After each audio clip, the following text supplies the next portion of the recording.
Isang mapagpalang araw po sa ating lahat. Ako po si Janela Bianca D. Aguilar. At ito po ang aking Day 83 Devotion para sa ating 365 Daily Devotion na pinamagatang meron ka bang bahala na mentality? At ang topic po ngayon ay determinism.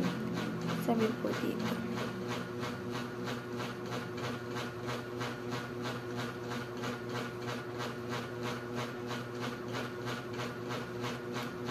ang concept of determinism is the belief that everything that happens is caused by something else and could not have happened differently. It means that all events, decisions, and actions are the result of prior causes, whether from nature, fate, or God's plan. At ang Bible verse mo tinatagpuan sa Proverbs chapter 16 verse 9, sabi po dito, in their hearts human plan their course, but the Lord establishes their steps. Sa Tagalog po, ang tao ang nagbabalak, ngunit si Yahweh ang nagpapatupad. Teachings mo ngayon ay number 1, the Bible teaches that God has a plan. Siyempre po, ang tinuturo po talaga ng basically, tinuturo po talaga ng Bible is all about God and yung mga plano ni Lord para sa atin. At yung mga plano niya para sa mga future, diba? Nakasaad na agad dun sa Bible. Kung ano bang yung mga katanungan na hinahanapan natin ang sagot sa Bible po yun lahat. Hindi lang po talaga basta sinasabi nga po yun yung title na bahala na gano'n. Hindi kasi ganun si Lord. Tayo yung nagde-decide, pero si Yahweh ang ang nagtutupad gano'n. Si Yahweh means si Lord yun. Inaalaw ni Lord na mangyari sa buhay natin kung may desisyon tayo. Inaalaw lang ni Lord once na makakabutin para sa atin, pero may desisyon din tayo minsan na hindi pinapaalaw sa ating buhay kasi alam na hindi makakabuti para sa atin. And number 2 po, the Bible teaches that we need to be faithful. Sa Bible po, tinuturuan tayo na maging faithful, manampalataya tayo kay Lord ng buong puso, di ba? Kasi kailangan talaga, although hindi makailangan, dapat nakarely tayo palagi kay Lord. Pero maganda kasi na nakarely ka kay Lord in a good way, na parang through prayers, lagi mo siyang kinakausap. Mga decision mo sa buhay, parang ina-update mo siya, gano'n. Parang nasabi mo sa kanya kung ano ang balak mo gawin, kung anong gusto mo sa buhay, gano'n. Parang kakausapin mo siya through prayer, through devotion, gano'n. And mapupunta ka sa mga church, diba?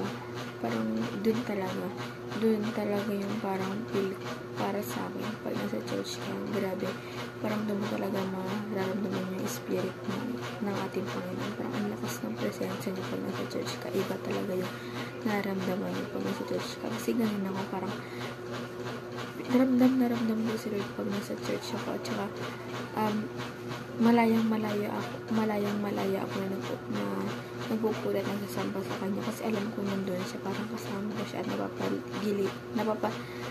napapaligiran ako ng mga anak ng ating Panginoon. And number 3 po, the Bible teaches that humans are created free. Tinuturo po ng Bible na tayong mga tao may free tayo na kung anong gusto natin gawin, may freedom tayo, kumbaga. Parang hindi mahigpit ang ating Panginoon para sa atin. Dapat tayo ang mag-discipline kasi sa ating sarili na dapat alam natin kung ano ba ginamakabuhay sa atin o hindi. Pero kasi minsan, dahil nga tayo ay tao, kahit alam natin mali ay pinupush through natin na gawin ng isang bagay. Kahit alam natin na hindi ito kalugod-lugod sa ating Panginoon. Pero dapat yung ganyan mentality ay iiwasan natin at tanggalin natin sa ating buhay. And application naman po natin ngayon ay number 1 po, have faith in God and surrender all your worries. Ito nga po, manampalataya tayo kay Lord. Yung pagtiwala mo sa kanya, ibigay sa kanya ng buong puso. At yung mga worries natin sa kanya, itaas natin yun sa kanya at isurrender natin yun sa kanya. Pag alam natin hindi natin kaya, nandiyan ang ating Panginoon para sa kanya natin i-rely at i-surrender yung mga worries natin, yung mga problems natin sa buhay, dahil mas kaya ni Lord i-handle yung mga problema kaysa sa atin. Dahil diba, parang hindi natagal kay Lord yung problema para sa kanya kasi may solusyon agad siya doon para sa problema. Kaya baka naman isurrender natin ito sa ating Panginoon upang sa ganun mabigyan tayo ng mga solusyon na kailangan natin gawin, di ba? At para maiwasan na rin natin yung mga ganung bagay. Number 2 po, do your best always and do not rely on faith. Ito nga po. Huwag tayo mag-rely din sa faith natin. Kasi kailangan din natin ng action. Hindi lang pagkat na pinagdasal mo kay Lord na ganito gusto mo, parang si Lord gumawa at gumawa sa buhay mo. Ganun. Parang wala ka nag-prayer ka na lang. Wala kang action. Mali po. Mali din nag-rely tayo sa faith. Okay lang naman na mag-rely ka sa Kanya na parang mag-rely ka sa Kanya in good terms talaga, hindi talaga yung totally mag-rely ka, kailangan kasi with actions ang ginagawa mo. Lastly po, be faithful why embracing bahala na si Lord mentality. Ito po talaga yung pinakamaganda. Kailangan kasi pag bago natin sabihin na bahala na si Lord, dapat muna natin ibigay yung 100% natin yung best sa isang bagay para masabi natin na para maano natin yung solusyon sa ginawa natin kung ikakalugod ba yun sa atin ng Panginoon. Kaya maganda na gawin mo natin yung bagay na igawin natin yung isang bagay na ibibigay natin yung best natin, super best natin 100% bago natin sabihin na bahala na si Lord mentality.